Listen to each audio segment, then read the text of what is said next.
ito ay rated SPG, striktong patnubay at gabay ng magulang ang kailangan. Hindi na nga kinaya ng konsensya ni Mando na makitang nakakulong si Marites sa kasalanang hindi naman niya talaga ginawa.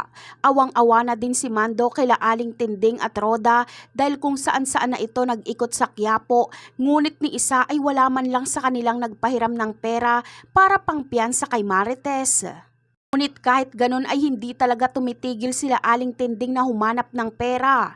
Ngunit ayon kay Roda ay bakit hindi na lang umano sila humingi ng tulong kay Tanggol. Tutal naman daw ay mayaman na ito kaya siguradong kaya nitong magpiyansa sa nanay niyang si Marites.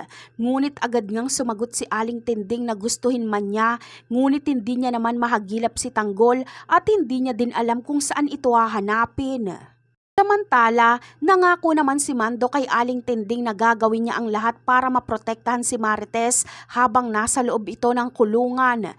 Ngunit inuusig nga si Mando ng kanyang konsensya dahil wala siyang magawa sa ngayong kailangan ni Marites ng tulong.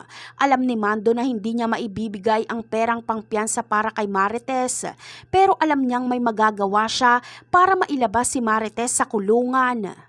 Kaya naman, dito na nga sasagi sa isip ni Mando na kontakin si Ramon Montenegro dahil sa ngayon ay ito lang ang tanging taong makakatulong kay Marites. Isasantabi muna ni Mando ang pagkakaibigan nila ni Rigor dahil mas gusto niyang gawin ang tama. Kaya naman, pasikreto ngang papatakasin ni Mando si Marites. Papasamahin niya na ito kay Ramon dahil alam ni Mando na mas ligtas si Marites kung nasa poder ito ni Ramon.